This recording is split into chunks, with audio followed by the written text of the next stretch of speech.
Entonces, toda persona que está cómoda está cuerda. Y la cordura envenena tu creatividad. Entonces, no estás creativo porque estás cuerdo. Entonces, todo analizas desde un punto de vista lógico. Todo el mundo está cómodo. Tú dices, los venezolanos no están cómodos, están incómodos. No, están cómodos. Dentro de su incomodidad están cómodos. La sombra es todo aquello que los seres humanos satanizamos. Es decir, satanizamos la guerra, satanizamos el miedo, satanizamos el pecado, satanizamos la muerte. ¿Y quién siente ira? ¿Luzbel o Lucifer? ¿El ángel o el diablo? Claro, es el diablo. El momento que aceptas la ira, digamos, pero claro, hemos sido adoctrinados de que la ira es mala. Y la ira es muy buena.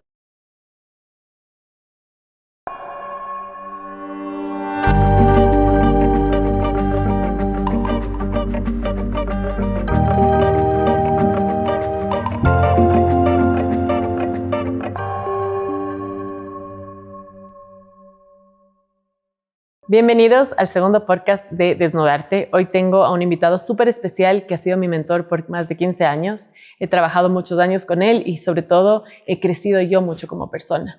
Y les voy a invitar a un poquito de lo que sería una de nuestras conversaciones donde indagamos en un montón de temas profundos. Tenemos una visión diferente a las emociones, a todo eso que no nos gusta de la vida, a todo lo que rechazamos.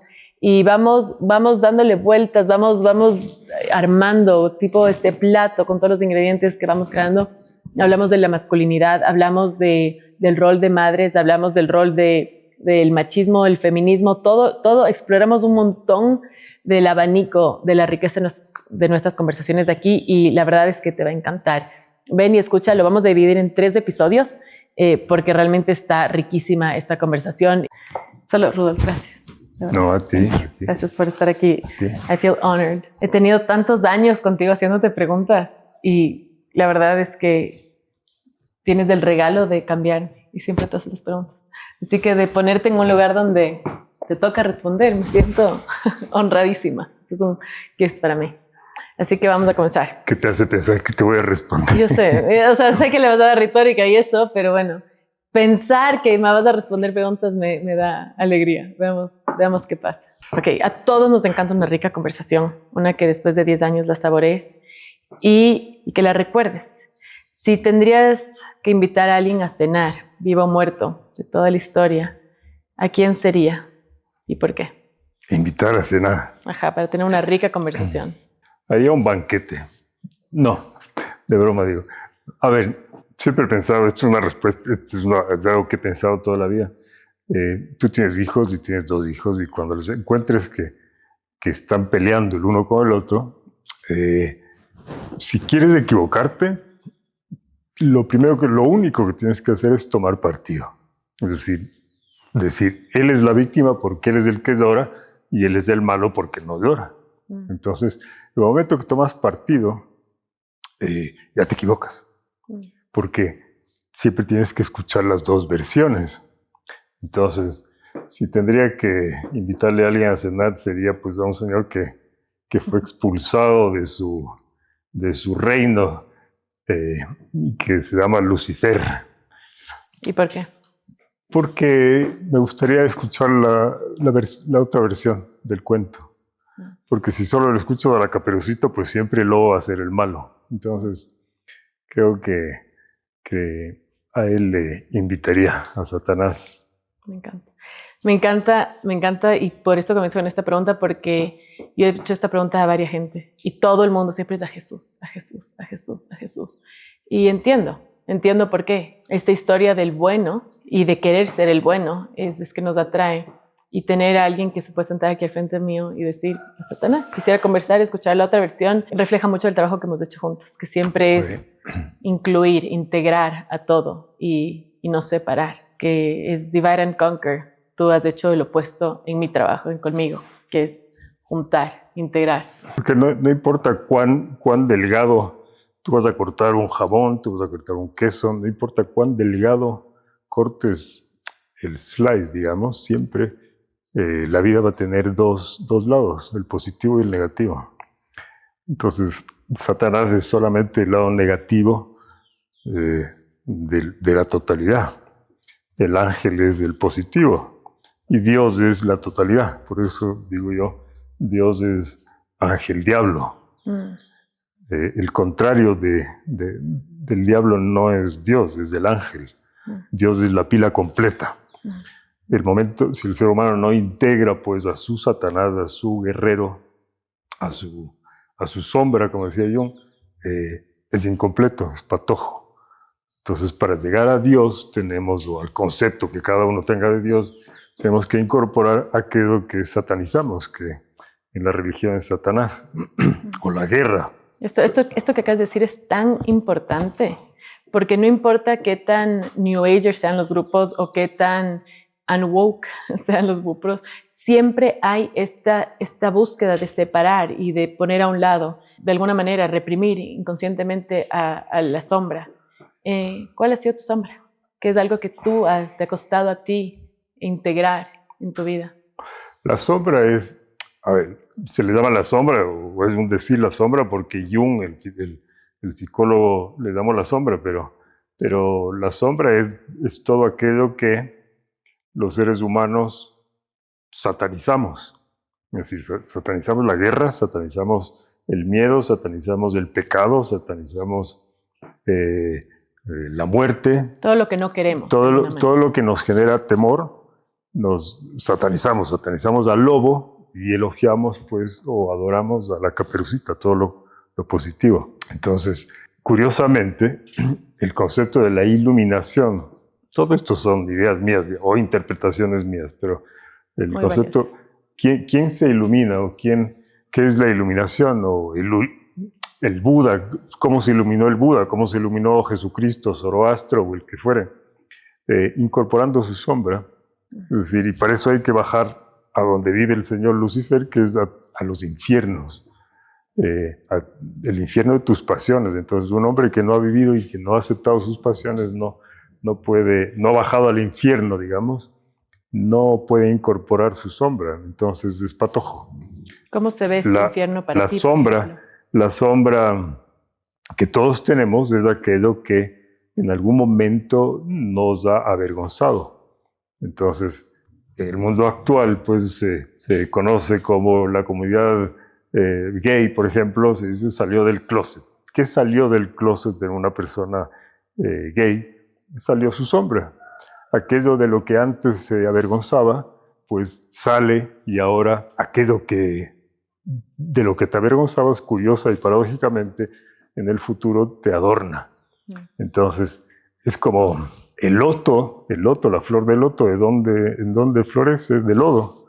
Entonces, en su infancia, pues el loto se avergonzaba del lodo, pero es la mugre que todos tenemos internamente, es lo que al incorporarle, que no es mala, hay que incorporarle, pues va a ser el nutriente que luego adorne, porque el loto pues adorna el lodo, adorne tu vida.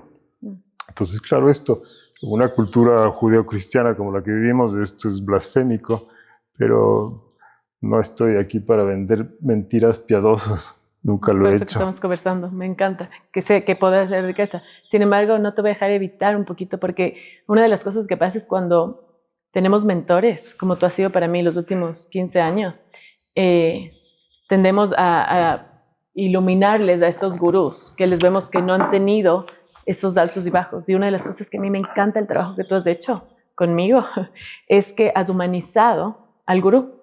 Tanto así que me enseñaste a que el gurú no estaba afuera, sino que está dentro mío. Y que no existe algo diferente a mí que tú. Entonces, esto le decía a mi esposo de alguna manera, pero ha sido otro aprendizaje que he tenido contigo, que me sirves de espejo. Sin embargo, es difícil, porque eres un espejo que ya ha caminado bastante, es difícil ver dónde fueron esos infiernos, dónde fue ese momento de que te avergonzó de chiquito, que eventualmente pudiste incorporarlo, porque algún rato tuvo que haber ese momento, ¿verdad? Pues ahorita probablemente esté integrado, pero ¿cómo fueron esos momentos para ti? Para todo el mundo, es decir, a ver, primero la palabra gurú me da un poco de urticaria, pero hay un dicho que dice, que es verdad, que suena, parece cliché, pero es verdad, que dice, cuando el alumno está listo, el maestro o el gurú aparece.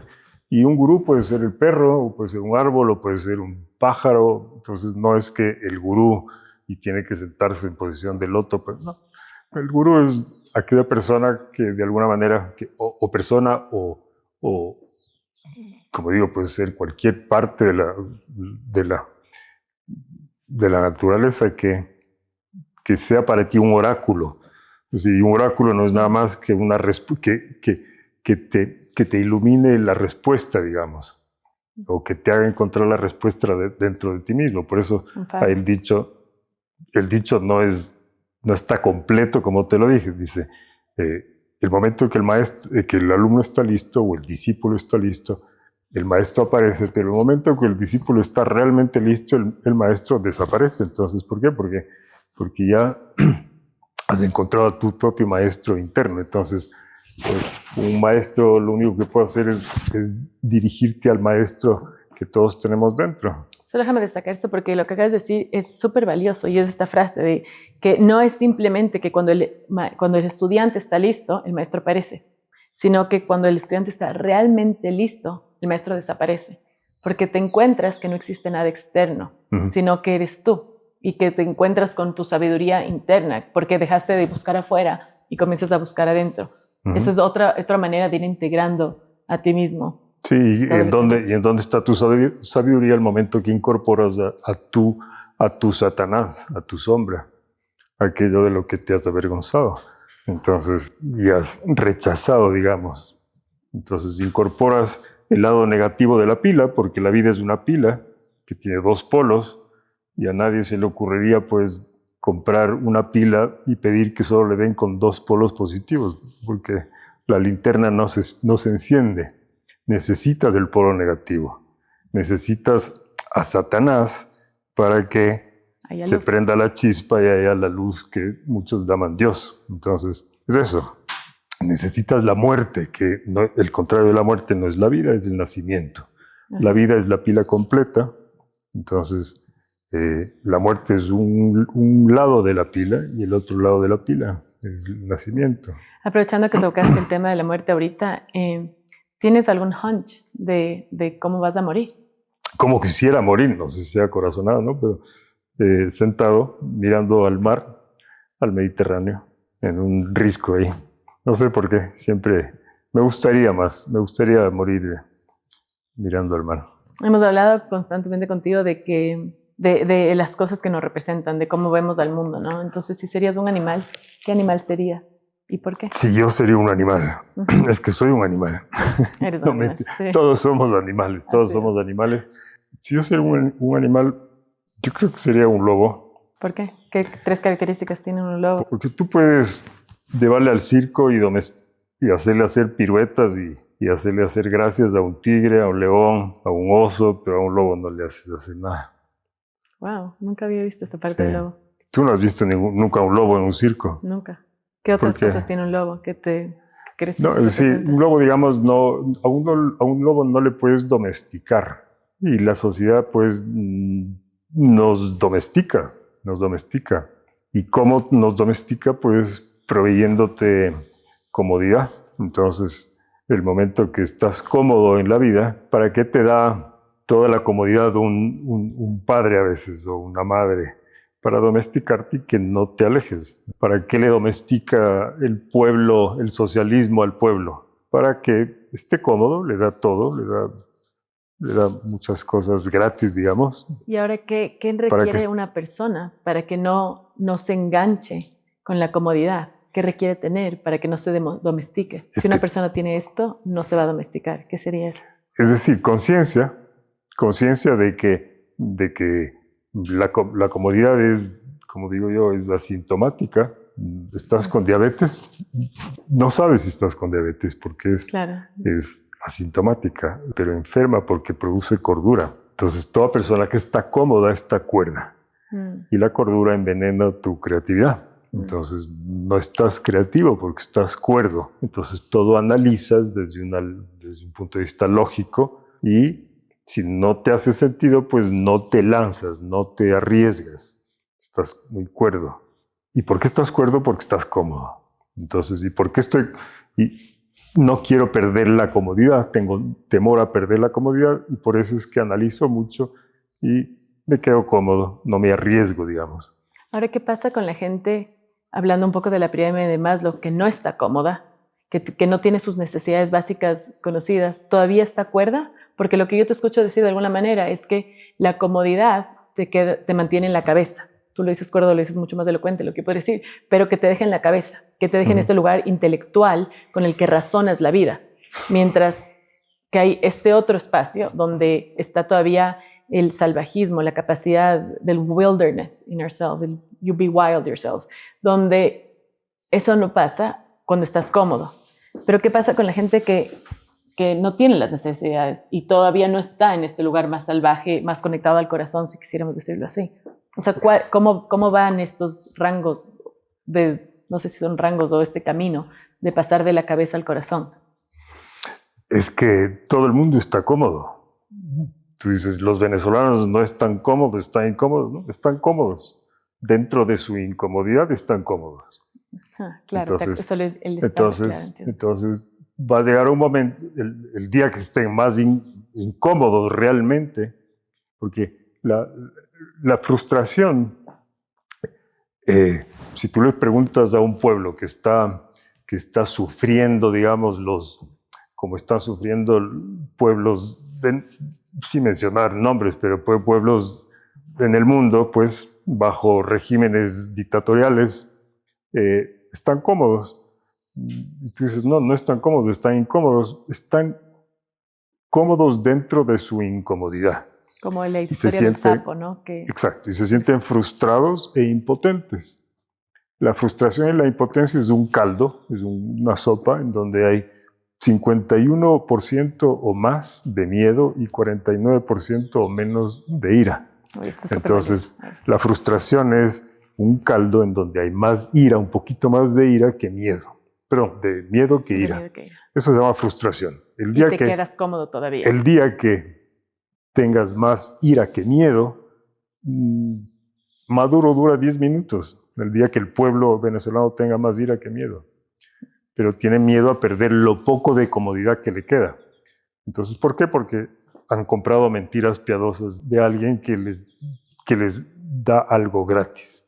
Esto es muy importante y súper valioso porque es una base a todo nivel social y es difícil cambiar porque la mayoría de gente se queda con el pobrecito, no tiene, pero en verdad lo que le está manteniendo ahí a esta persona es que tiene más miedo que ira. Y como hemos satanizado la ira, no sabemos incorporarla, sentirla, y justamente por eso no tenemos acceso a poder salir de este lugar de estar frustrado, que como alguna vez tú dijiste, la frustración es tener un problema, o sea, que se ha aguantado ahí, que se mantiene recurrente y simplemente te quedas frustrado. Pero es la ira, que es la salvación a la circunstancia que se tiene. ¿Y quién siente ira? ¿Luzbel o Lucifer? ¿El ángel o el diablo? Claro, es del diablo. El momento que aceptas la ira, digamos, pero claro, hemos sido adoctrinados de que la ira es mala. Y la ira es muy buena. La ira puede ser muy buena o puede ser fatal. Depende de cómo canalices la ira. La ira es como el agua hirviendo. Puede cocinar. Y necesitamos evaporarnos. La evaporación es la iluminación. El vapor va hacia arriba, el agua va hacia abajo. O sea, agua caliente, hirviendo o fría va hacia abajo. Entonces necesitamos evaporarnos, pero solo nos vamos a evaporar desde el agua hirviendo, desde la ira. Pero si satanizamos la ira, reprimimos nuestra ira, ignoramos la ira, no nos vamos a evaporar. Entonces la ira se enfría y se vuelve miedo o ansiedad, miedo. Se enfría un poco más y se hace depresión, se hace desesperanza. Se va calentando un poquito y la desesperanza se hace depresión, la depresión miedo, el miedo ansiedad, la ansiedad angustia, la angustia ira, y la ira se evapora y se hace paz, seguridad. Entonces tenemos que evaporarnos. Tú dijiste la palabra para iluminarnos. ¿Qué quiere decir iluminarnos? A ver, ¿qué es la iluminación? La iluminación no es nada más que trascender la dualidad de la mente. Entonces la mente es pendular, es dualista. Justo, injusto, bien, mal, correcto, incorrecto, hombre, mujer, masculino, femenino, guerra, paz. Entonces, el momento que trasciendes esa dualidad, llegas a la unidad, al punto superior del péndulo que no se mueve, que es lo que los religiosos llaman Dios, o Pitágoras llamaba la mónada, que se dividió en la díada, y la díada en puntos, y los puntos en... Y de ahí viene todo. Y volvemos al mismo concepto con el que comenzaste, que es la mónada, donde no está dividiéndose en la dualidad, sino es la unión, pila completa. es el todo. Es la pila completa, la unidad. Es el Dios, es la pila completa que tiene ángel y tiene diablo, tiene... Entonces, vivimos, los seres humanos estamos, es como el concepto de la Santísima Trinidad de los religiosos es cabeza, corazón, genitales. Es decir, es la mezcla de los tres factores, digamos, ¿no? La sensualidad, el corazón y la razón. Ahí es las tres, ahí está la unión, ahí está la iluminación. Entonces, para volver un poquito a conectar... Si satanizamos una de ellas, que normalmente satanizamos la sensualidad, digamos, o la reprimimos, entonces no podemos incorporar el concepto de Dios. Y no solamente la sensualidad, porque ahora de alguna manera la sexualidad y la sensualidad en nuestra sociedad un poco más moderna tiene un poco de espacio. Yo creo que lo que está satanizado ahora, que es más peligroso, es las emociones. Porque tú dijiste algo que era tan crucial, es la ira la que te evapora y la iluminación, ¿verdad? Es el poder incorporar todas esas emociones difíciles, como la envidia, que es una de las emociones que justamente en nuestra sociedad nos ha enseñado que es un no. Y el poder sentir envidia, tú algunas me dijiste, la envidia es fantástica. ¿Me puedes explicar un poquito más de eso, aprovechando que vienes ahí? No, pero la envidia, de nuevo, se ha satanizado la envidia, pero ¿de dónde viene la envidia? Si tu hijo no tiene que comer y el hijo del vecino tiene algo que comer, le envidias, pues, ¿no es cierto? Entonces, pretender satanizar algo natural en el hombre, que es la envidia, la envidia lo que tiene es que es energía, ¿no es cierto?, que tiene que provocarte, decir, no, yo le envidio al niño, al hijo del vecino, y quiero que mi hijo tenga lo mismo de comer, entonces voy a ir a trabajar. Pero si yo me quedo sentado esperando que me llegue la comida, la envidia es mala. Entonces, la envidia es la base del progreso. Creo, como tú has dicho alguna vez, no existen virtudes y efectos, sino existe para qué lo usas. Las garras del gato, ese es un ejemplo que decías, ¿no? Te sirven para coger comida o para aruñar las cortinas. Sí. Es tal cual como la envidia o como cualquiera de estas emociones. Sí, sí. O sea, cómo utilizas la ira. Algún rato yo te decía, Rodolfo, tengo tanta ira, soy mala. No quiero ser esta persona que tiene tanta ira y tengo tanta ira y me desato por todos lados. Y me decías, aprende a cosecharla. Aprende a cultivar, no cosechar, aprende a cultivar tu energía de la ira y canalízala. Y la manera en la que me enseñaste a canalizar la energía fue a través de proyectos que entrego, de servir, donde no era simplemente por mí, sino era de compartir, de crear. Era la creatividad, era el arte donde se podía canalizar esa energía y así la podía ir integrando. Porque ahora hay muchas cosas como es la terapia de rabia, rage rooms y todo eso, ¿no? Donde vas a expresar el aire y tienes que lanzar cosas y romper eso y piensan que ahí se está sintiendo la ira, pero eso no es sentir. Gracias por escuchar nuestro primer episodio de los 3 segmentos que tenemos con Rodolfo, con mi mentor. En este episodio sobre todo hablamos de la parte emocional, de todo esto que tenemos bloqueado y lo que se requiere para llegar al enlightenment, a realizarte como ser humano, a conocer y cómo es integrar todas las diferentes áreas de tu vida. Tenemos un montón de riqueza en esta conversación y las joyas que saca aquí son para hacerte un collar de diamantes.